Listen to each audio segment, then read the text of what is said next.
put this over here. This is very delicate. Have you seen the little cards? They're pretty cute. You can do everything with it that you do with the big cards.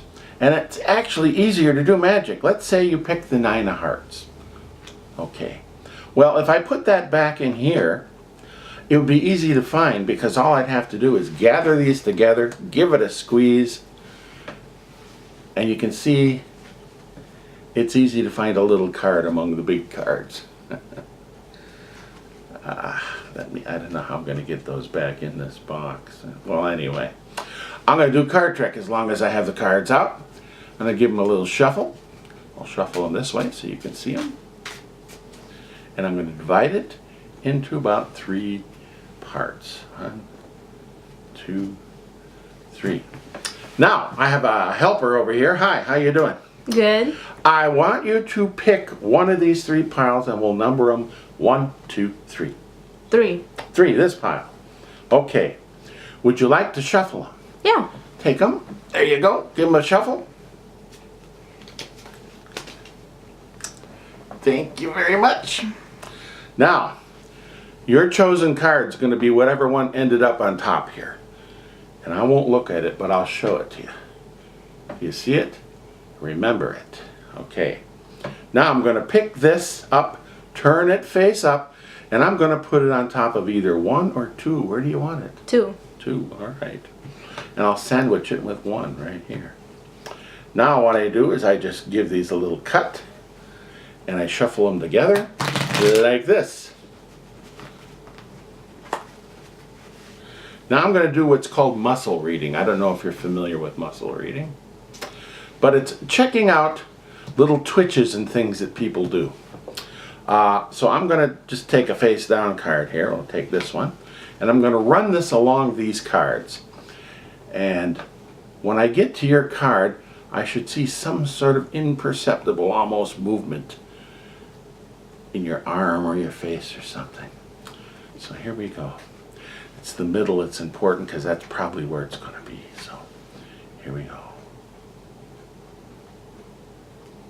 Slow down here. See if it... Ooh, this one's hiding. Don't want it to hide. Uh-oh. Oh man. Is it there? How about here? Oh, I can't find your card. What was it? The 5 of diamonds. Well, that's the one I'm holding. Hi. I was going to do a trick without equal, but I decided to do a trick with equal. Excuse me. I have to move this over here. This is very important. What I'm going to do is I'm going to take the equal, open it up, and pour it into my fist. Scrunch it down and drop that in my fist as well. And now watch.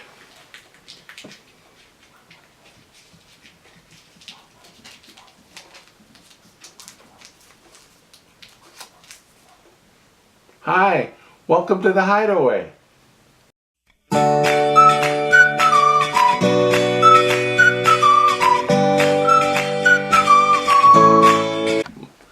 Hi, this next thing uses a little clown nose, a silver bowl, and a magic stick, which I just happen to have right here. Hold on a minute, I have to put this over here. This is very valuable. Here's how it works. I place the ball into my hand, tap it with the stick, tap the bowl, it vanishes from my hand, goes under the bowl. Let me try that again. I'll put it under the bowl to begin with. I'll tap it twice. And when you tap it twice, you get 2 balls. Let me show you something with the balls. Which one, you, ma'am, which ball would you like me to use, 1 or 2? 2. 2, okay.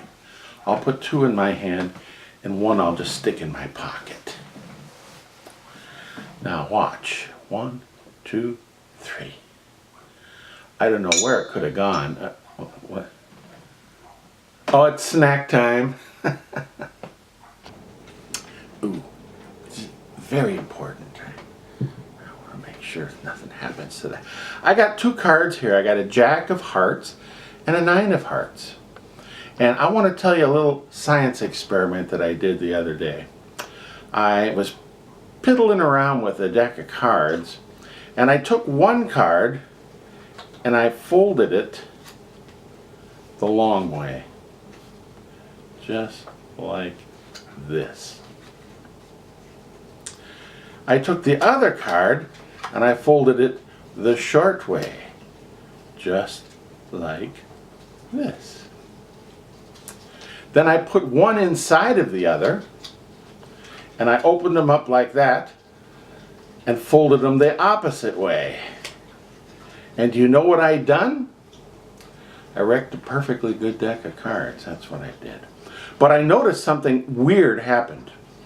I created a warp in time and space right inside this card, because when I push this card through, it turns itself inside out. Watch, I'll do that again.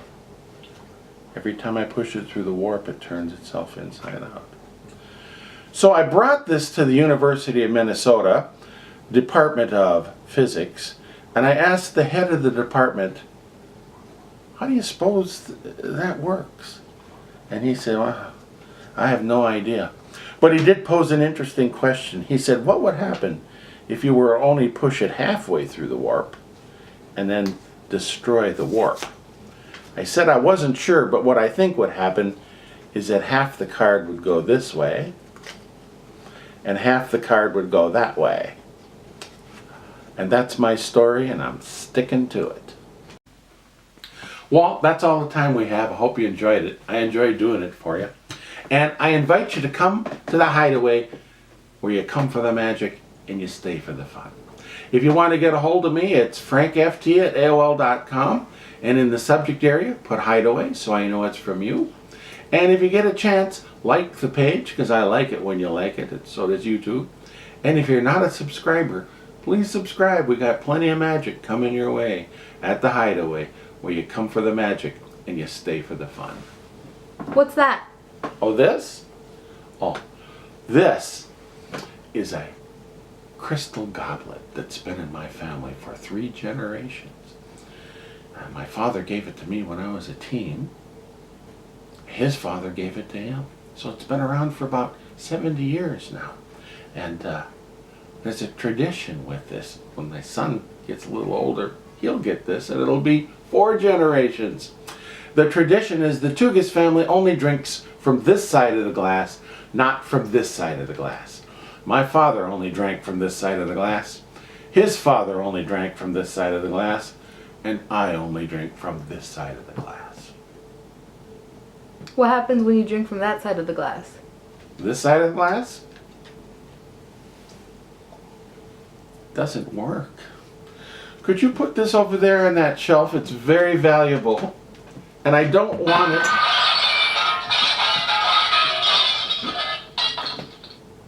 to break.